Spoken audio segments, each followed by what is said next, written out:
Estava vendo aqui, muito dentro desse tema do que às vezes são muitos os pedidos de aconselhamento, né? Eu não tenho pressa de fazer e nem tenho. Às vezes tem programas que eu nem pego nesses papéis. Quando a conversa é boa, eu sei que ela é já naturalmente, esclarece muitas coisas, muitas perguntas, aquelas que estão aqui. Mas hoje coincidentemente, eu estava olhando aqui no intervalo, eu vi que existe um pedido de reflexão de um homem que tem 30 anos, ele não quer se identificar, a esposa tem 27, eles estão há 5 anos casados e já tem 8 meses em que eles começaram a viver uma crise. Essa crise começou quando a esposa perdeu o interesse pelo sexo. Claro, perdeu o interesse pelo sexo, naturalmente perdeu também o carinho, o que é um prejuízo ainda maior, né? Eu sempre digo que quando você tem uma crise, isso é natural, os casais sabem muito bem disso, eu não estou falando nenhuma novidade. Na vida de casado há crise, sim, do interesse sexual. Mas quando o carinho continua, parece que a crise fica mais fácil de ser superada. Mas aqui não. Neste caso, perdeu também todas as instâncias do carinho. Ficou uma relação muito dura. E ele está dizendo que a ama muito e que por causa deste amor ele ainda não traiu. Mas que ele está sentindo que não terá outra solução a não ser viver a traição. E que, se não houver uma solução para o problema, vai então pedir a separação. Mas ele está dizendo aqui que ele se sente muito torturado por isso, por ver no conflito essa solução tão drástica, porque ele considera o casamento dele sagrado, já disse, né, que ele ama muito a esposa, eles participam ativamente da igreja, e entenderia como um grande prejuízo perder, então, este vínculo, desfazer este vínculo. Ele não me disse aqui se tem filhos, mas ele falou dessa crise. 5 anos de casado jovens, né? Ele tinha 25, ela tinha 22, porque atualmente ele está com 30, ela com 27, e ele gostaria que eu comentasse um pouco essa situação deles. Bem, primeira coisa, que toda vez que nós estamos enfrentando uma crise matrimonial, nós não, eu nunca me casei, né? Às vezes algumas pessoas até ficam dizendo assim, ué padre, o senhor não casou e fica dando conselho para quem casou? Pois é, o ginecologista também, homem, também nunca pariu um filho para poder conduzir um parto. Então a gente está justificado, né? A gente já viu muita gente casada. Eu nasci dentro de um lugar onde o casamento foi muito bem sucedido, graças a Deus, com todas as dificuldades do meu pai e minha mãe. Meu pai faleceu, ele era ainda casado com a minha mãe. Então a gente sabe por aquilo que vê, por aquilo que lê, por aquilo que convive. E também é apenas uma palavra, não é uma solução. A nossa reflexão, eu não estou aqui pretensioso, dizendo que estou dando uma solução aos problemas que eu comento. Não, é apenas uma reflexão que pode ou não ajudar. Eu particularmente penso que o casamento, ele só é possível de ser duradouro quando ele passa pela experiência da escuta, quando ele passa pela experiência da fala. Mas eu não estou dizendo que essa fala e essa escuta, ou melhor, vou reformular.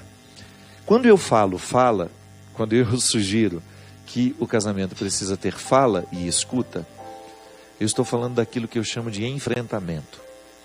Muitas vezes nós temos um conflito entre nós não dizemos, nós vamos permitindo que o tempo vá multiplicando as instâncias do conflito, e daqui a pouco o conflito ficou muito maior do que nós. Por exemplo, depois de 8 meses de total desinteresse pelo sexo, esse rapaz começa a pensar na possibilidade de desfazer o vínculo por causa disso. Veja bem, minha gente, Nos primeiros sinais de desinteresse, a gente tem que conversar. Ou até mesmo para buscar soluções. A mulher, ela funciona com outro mecanismo muito diferente do nosso. A sexualidade do homem é toda para fora, né? A mulher é toda mais interna. E às vezes há um conflito até em relação ao prazer que a mulher sente. Isso aqui vale para todos os que assistem agora. Você já teve coragem de perguntar à sua esposa se ela está satisfeita com a vida sexual que vocês têm? Porque às vezes as mulheres, elas ficam muito caladas, elas passam pelo conflito sem dizerem nada.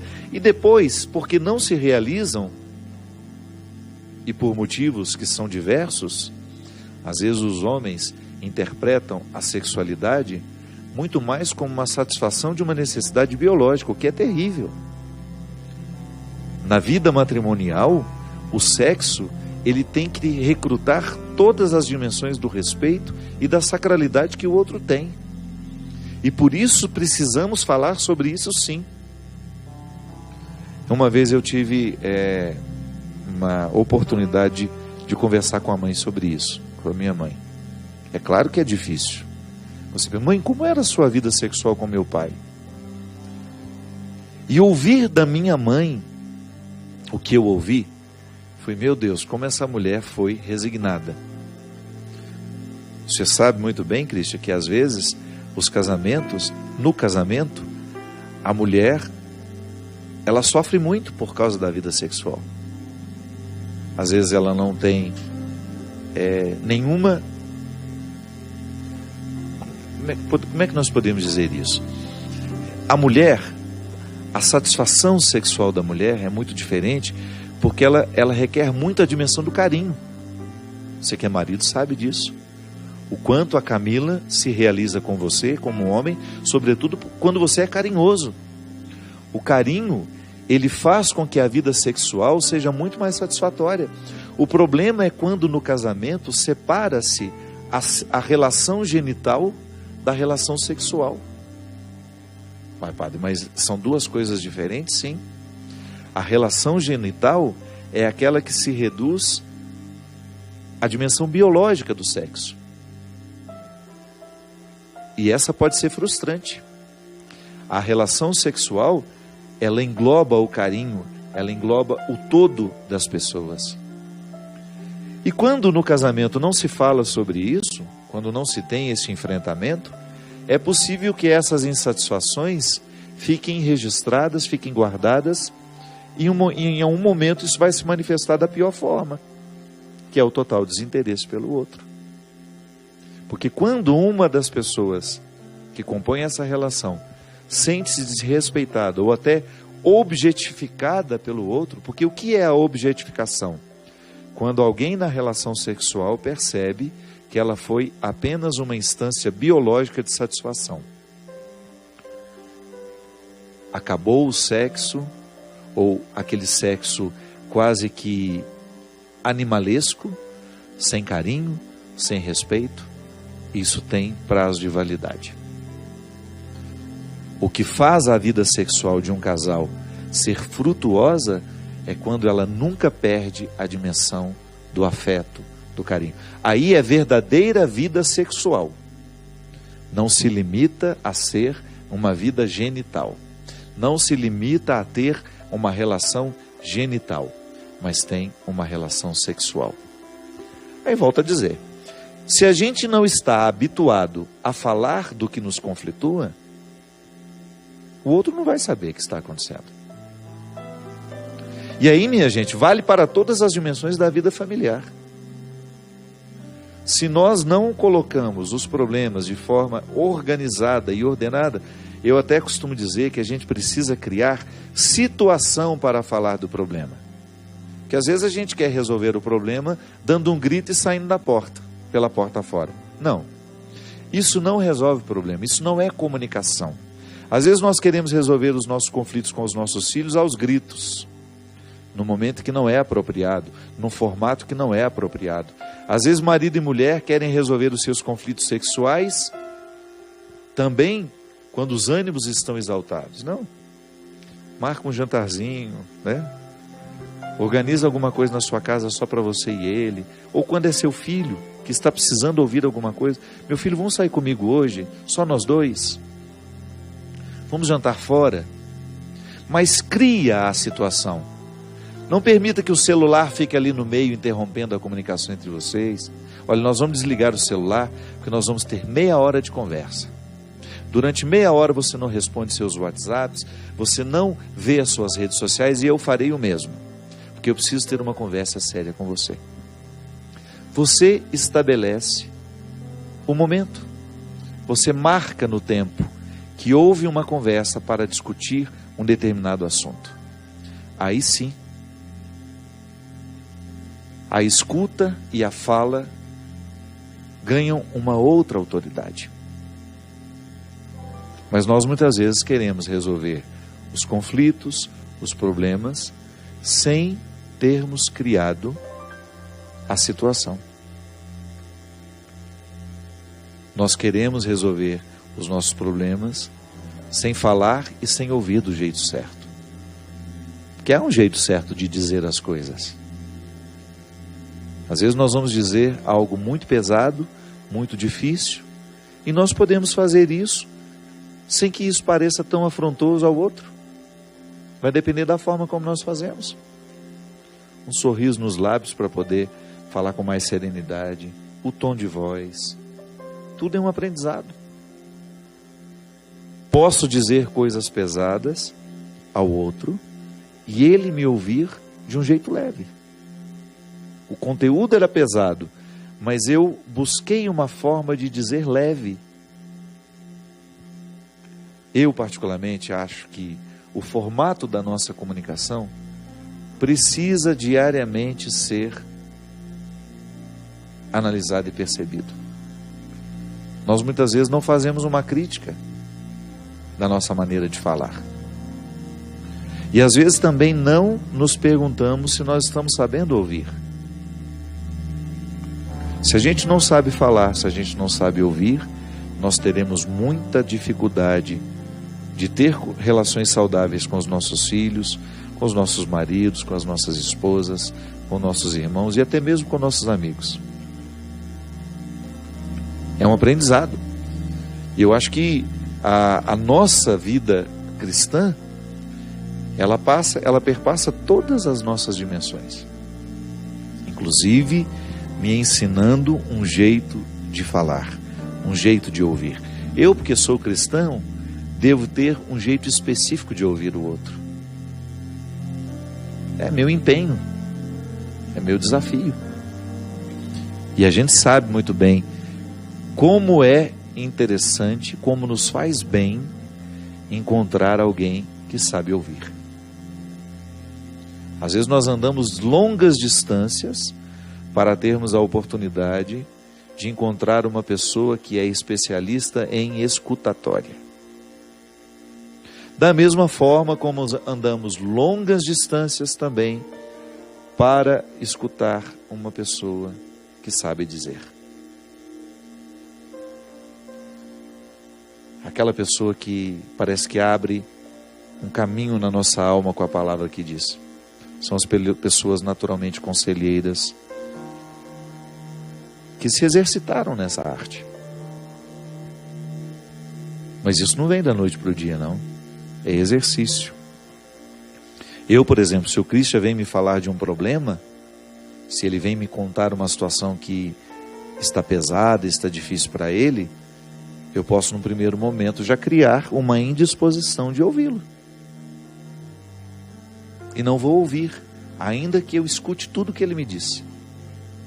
Porque o ouvir é diferente do escutar. Né? É mais profundo. Você escutou o que eu disse? Escutei. Mas você me ouviu? Não, eu não ouvi. Porque aquilo não repercutiu dentro de mim. É apenas uma informação que eu não processei porque não senti junto com ele. Eu só ouvi quando eu senti o que ele me disse. Porque quando eu sinto, eu de fato me envolvo. Se eu não sinto, não houve envolvimento. Quantas vezes você tenta dizer alguma coisa ao seu marido e você percebe nitidamente que ele não está sentindo com você? Então o problema continuou sendo só seu, muito embora o problema o envolva também. É uma dificuldade no relacionamento que ele tem um grau de um nível de responsabilidade, mas você diz para ele e ele não ouve o que você diz, porque ele não sente com você. A solidão só termina, minha gente, quando nós percebemos que o outro está sentindo com a gente. Quando o outro foi capaz de assimilar as suas palavras e lhe dar um feedback, lhe dar um retorno. Geralmente com palavras que começam assim: eu compreendo o que você está dizendo, reconheço que eu também tenho uma parte neste erro, vamos lutar juntos. Vou fazer de tudo para ficar atento, para que isso que está errado entre nós possa ser reencaminhado, possa ser consertado. Agora, se o outro não sente comigo o que eu estou dizendo para ele, o problema continua sendo só meu. Aí a sensação de solidão continua me atormentando, continua me dificultando, e o vínculo deixa de ser, ele deixa de existir. Embora continuemos casados, embora continuemos irmãos, continuemos mãe e filho, pai e filho, amigos, o vínculo continua no seu nome, mas não continua na sua prática. Ele não tem repercussões na prática. Toda vez que nós somos confrontados por uma realidade que de fato nos diz respeito, a honestidade que nós precisamos ter é considerar aquilo que está sendo dito para nós. É uma questão de honestidade. E uma questão de amor ao outro também. Se eu amo, como esse rapaz ama essa mulher, é preciso que o enfrentamento seja uma manifestação do amor.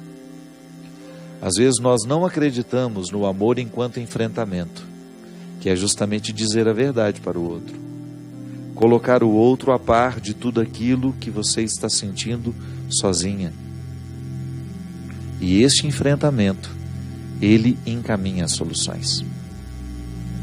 Vamos pedir a Deus hoje a graça de também sermos curados como este cego foi. Desculpe-me, como este surdo e mudo foi. Eu também preciso ser curado na minha capacidade de ouvir. Às vezes eu escuto muito mal. Eu escuto, mas não estou ouvindo.